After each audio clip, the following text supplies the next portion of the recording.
IPL trade का बाजार हो चुका है गर्म। कुछ तड़कती भड़कती खबरें आ रही हैं जिनकी इस वीडियो में हम बात करने वाले हैं। पहली खबर की बात करें तो वॉशिंगटन सुंदर टू सीएसके ऑलमोस्ट डन हो चुका है।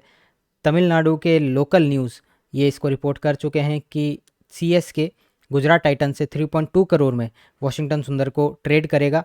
वॉशिंगटन सुंदर की अगर बात करें तो गुजरात टाइटन्स के लिए पिछले साल उन्होंने 6 मुकाबले खेले थे। बैटिंग में उनका ज़्यादा यूज़ देखा गया था, बॉलिंग जो उनका प्राइमरी ऑप्शन है उसको इतना यूज़ नहीं किया था गुजरात ने, और 6 मैचेस में सिर्फ 2 विकेट सुंदर ने लिए थे। लेकिन हमने देखा था कि उनको चौथे नंबर पे उनके जो लेफ्ट हैंड बैटिंग करते हैं उसका यूज़ करने के लिए उनको 4 नंबर पे भेजा, और एक मैच में उन्होंने 49 किए थे, एक और मैच में उन्होंने तेज तर्रार पारी खेली थी। लेकिन ऐसा कोई बहुत बड़ा रोल गुजरात टाइटंस में वॉशिंगटन का नज़र नहीं आया। वहीं पे ही अगर सीएसके की बात करें तो ये मूव क्यों सेंस बनाता है, पहली बात तमिलनाडु के हैं तो वहाँ के लोकल पिचेस को, लोकल कंडीशन को बहुत अच्छे से समझते हैं। दूसरी बात ये है कि गुजरात में उनका कोई ऐसा मेजर रोल नहीं था तो गुजरात उनको आसानी से जाने देगा। तीसरा ये कि कोई बहुत ज़्यादा प्राइस नहीं है कि उनके जो आगे ऑक्शन में स्ट्रेटेजी है उस पर कोई खासा दाग लगे। और रविचंद्रन अश्विन गए हैं तो उनके बदले में इनको एक इंडियन ऑफ स्पिनर चाहिए होगा। थोड़ी बैटिंग भी अश्विन करते थे, थोड़ी बैटिंग वॉशिंगटन सुंदर भी कर लेते हैं, और वहीं पे सीएसके के मोल्ड के प्लेयर हमको नज़र आते हैं। तो वॉशिंगटन सुंदर टू सीएसके आपको जल्दी कंफर्म होता ही नज़र आ सकता है। फिर बात करते हैं ऐसे कुछ ट्रेड्स की जो आपस में इंटरलिंक्ड है। इंटरलिंक्ड में इसलिए बात कर रहा हूँ क्योंकि इसमें विकेट कीपर बैट्समैन इन्वॉल्व है काफ़ी सारे।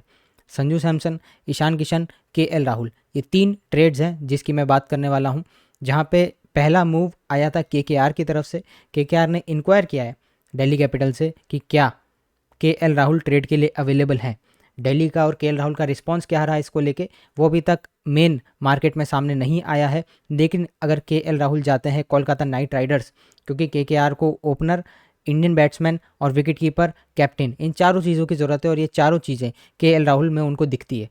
तो अप्रोच किया है, अब देखते हैं डीसी का क्या रिस्पांस होता है। अगर डीसी केएल राहुल को जाने देता है तो वहीं पे राजस्थान रॉयल्स तैयार बैठा है अपनी नेगोशिएशन के साथ, क्योंकि राजस्थान रॉयल्स ये चाहता है कि संजू सैमसन को ट्रेड करें और बदले में कोई एक प्लेयर लाएं। उनको 18 करोड़ से मतलब नहीं है। 18 करोड़ अगर उनको अपने पर्स में जोड़ नहीं है तो उसके लिए उनको रिलीज़ कर देंगे, तब भी उनके पर्स में 18 करोड़ आ जाएंगे। तो यहाँ राजस्थान रॉयल्स चाहता है कि हम किसी टीम को ट्रेड करें संजू सैमसन को, और वहाँ से हमको एक ऐसा प्लेयर मिले जो हमारे टीम में एक इंपॉर्टेंट भूमिका निभाए।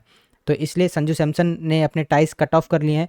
वो रिस्पेक्टफुल है राजस्थान रॉयल्स के लिए। हमने देखा था कुछ दिन पहले वैभव सूर्यवंशी के लिए स्टोरी भी लगाई थी जिसमें उन्होंने राजस्थान रॉयल्स की जो अकेडमी है उसका मेंशन किया था। लेकिन यहाँ पे समझ में आ रहा है कि संजू सैमसन और राजस्थान अगले सीज़न के लिए साथ में आपको नहीं दिखेंगे। तो संजू सैमसन, अगर केएल राहुल चले जाते हैं केकेआर, तो संजू सैमसन आपको दिल्ली में ट्रेड होते नज़र आ सकते हैं, नहीं तो फिर वो आपको ऑक्शन में आएंगे। एक काफ़ी जोरदार लिंक आया था सीएसके के साथ संजू सैमसन का, लेकिन सीएसके बदले में कोई प्लेयर नहीं देना चाहता इस समय।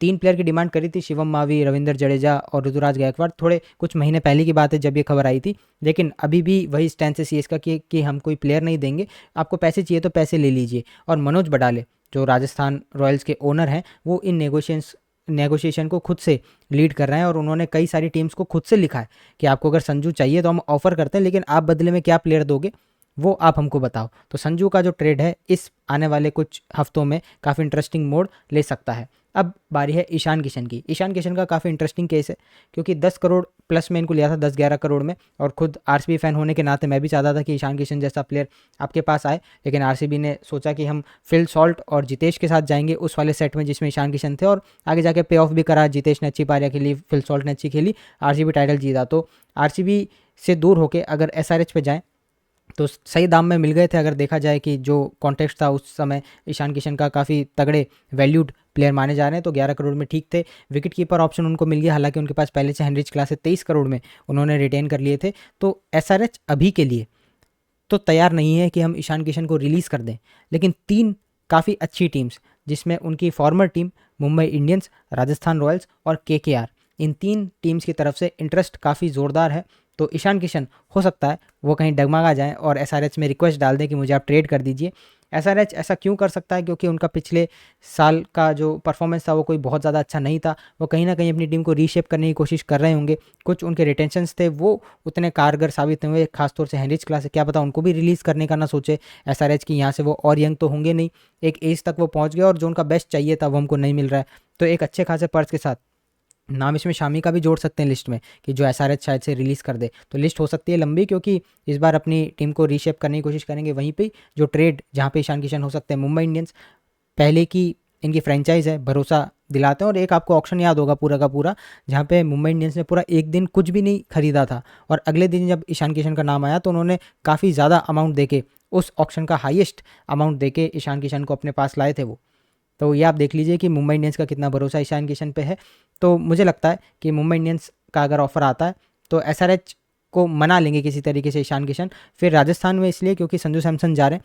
कीपर की अगर आप बात करें तो कीपर ऑलरेडी उनके पास में ध्रुव जुरैल है, लेकिन टॉप ऑर्डर इंडियन बैट्समैन वो आपको नहीं मिलेगा, और खासतौर से ईशान लेफ्टी भी है, तो ये राजस्थान को चाहिए होगा। और जो हमने केएल राहुल में बात करी थी, तो वो कहीं ना कहीं ईशान किशन में भी केकेआर देख रहा है। तो केकेआर को एक टॉप ऑर्डर इंडियन बैट्समैन जो कीपिंग कर सकता है वो तो चाहिए ही चाहिए। तो वो संजू आ जाए, केएल आ जाए, ईशान आ जाए, तो इसलिए मैं कह रहा हूँ कि जो तीनों प्लेयर की ट्रेड है अगर होती है तो आपको एक डोमिनो इफेक्ट देखने को मिलेगा कि एक प्लेयर इधर से उधर करके, और फिर हो सकता है कि कुछ और ट्रिगर ना हो जाए। एसआरएच देके हमको तो 11 करोड़ मिल गए, अब हम इससे कुछ ये प्लेयर ट्रेड कर लेते हैं। राजस्थान सोचे कि ठीक है हमको 18 करोड़ मिल जाते हैं, कोई दिक्कत नहीं है, लेकिन मैं किसी और टीम से इस प्लेयर को ट्रेड कर लूँगा। तो काफ़ी ज़्यादा आपको रोमांचक आने वाले कुछ दिन आईपीएल में देखने को मिलने वाले हैं। आरसीबी वहीं इन सब के बीच बिल्कुल शांत बैठा है। आरसीबी सेल की जो खबरें आई थी अभी के लिए ये उसमें अपडेट है कि ये वाला साल शायद से आपको डीएचजीओ आरसीबी को बेचता हुआ ना दिखे।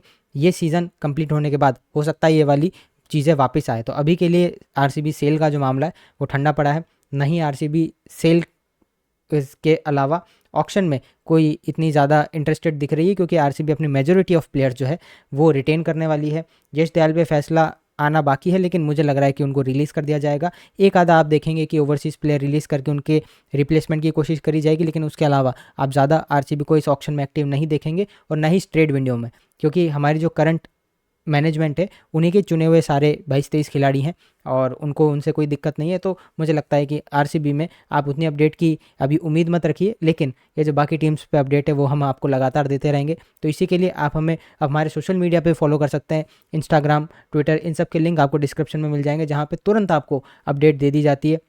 वुमेंस वर्ल्ड कप चल रहा है उसकी भी हम अपडेट आपको देते रहते हैं। बाकी WPL की ऑक्शन पे ये अपडेट है कि 26 या 27 नवंबर को WPL का मेगा ऑक्शन होगा और वो रखा जाएगा दिल्ली के अंदर।